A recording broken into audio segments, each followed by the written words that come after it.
We did find a couple other things that did get announced last week, other than the weather, though. The most interesting of which we agreed was this effort that Anthropic is taking on. So at least something happened last week. At least somebody was at work while everybody else was off shooting fireworks. But it was interesting to see that apparently they are thinking about this next generation of what benchmarking should look like from an AI perspective, rather than just looking at the bits and bytes and MIPS that we have thought about from an IT perspective for such a long time. So what do you think about, what did you see there that really got your attention?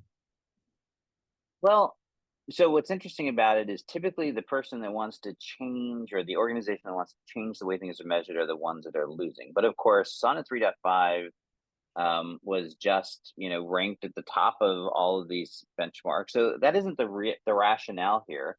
So I found that sort of curious. It's like, well, so why are they doing this? And by the way, the background here, it's they're not just advocating; they're actually funding. They're basically coming to market and saying, hey, we will fund you if you want to create a independent benchmark that looks at things differently. And they're carving out two things. One is they wanted the benchmark to identify the way people, quote unquote, really use these models, although there was little meat on the bones of exactly what that meant. And then the second piece of it was this focus on security, specifically a benchmark, and I don't know how you do this, but that measures things like the susceptibility of it being used to generate information or instructions on how to build weapons of mass destruction or other of these sort of like very high level risk things.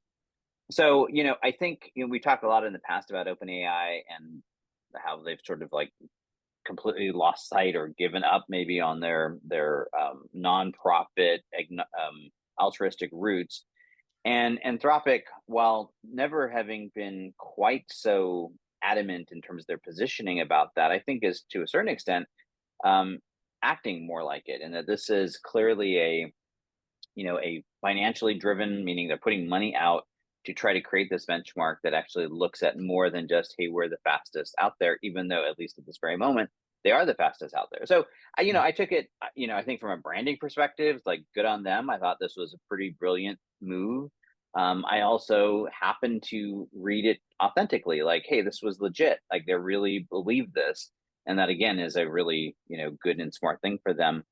To me, the big question is anything going to happen with it? Are these even possible? And I don't know enough about any of this, but I will say my last little comment is that I pretty much have discounted all the benchmarks because it's like we talked about this last week. They're becoming so incremental. It's like, who cares if it's a couple percent faster? This at least is a benchmark that if somebody does come out with it, I will pay attention to. I'm going to go look at it because it does speak to some of the things that I think are relevant in today's world, and certainly from an enterprise perspective, things that you would be caring about. So it was interesting. Yeah, I agree. When I look at a lot of these AI benchmarks, they look like a 51.2 versus a 51.4 in some sort of quantitative analysis that shows that one model is slightly better than another at doing calculus or algebra or what have you. And that is a meaningless measurement for me in terms of getting actual work done. Because if you're trying to tell me that that somehow makes a contact center answer better or an analytic answer more accurate when I'm asking a question in something like, oh, a Tableau or Power BI or whatever, and using an assistant or a copilot or whatever, that's not the convincing number for me, that you're going from 51.2 to 51.4 for some sort of benchmark that I don't really even understand. So I think Anthropic taking the step and looking at the actual benchmarking of jobs and work in a way that people trust is a good angle. Not only does it speak to Anthropic's initial positioning as kind of a spinoff of OpenAI that is more secure, but from a work perspective, people need governed and secure working environments to really be able to use generative AI at the end of the day.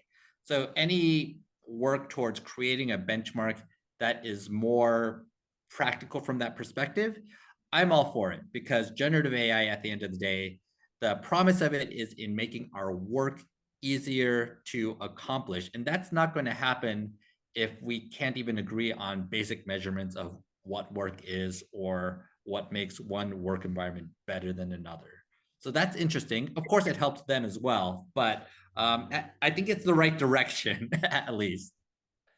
I think it's the right direction. I think it's clearly a PR win, mostly because it wasn't. I don't. My read on it is it's not intended to be a PR win. That this feels very authentic. So that's all positive.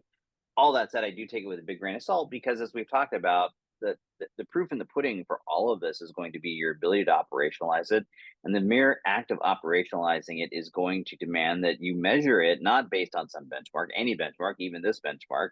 It's going to be that you measure it based on the outcomes and the outputs that it produces for your organization, the results it drives, and that's where it's always going to be hard. So I think this is going to be useful. I think in the end it's going to potentially be a very good thing, right? If you control the rules of measurement, then it's like a sales tactic, right? Control what goes in the RFP, and then you have a much better chance of winning it. Same thing if you control the way these models are assessed and evaluated at that first level by an enterprise, then you're going to stand a much better position, I think.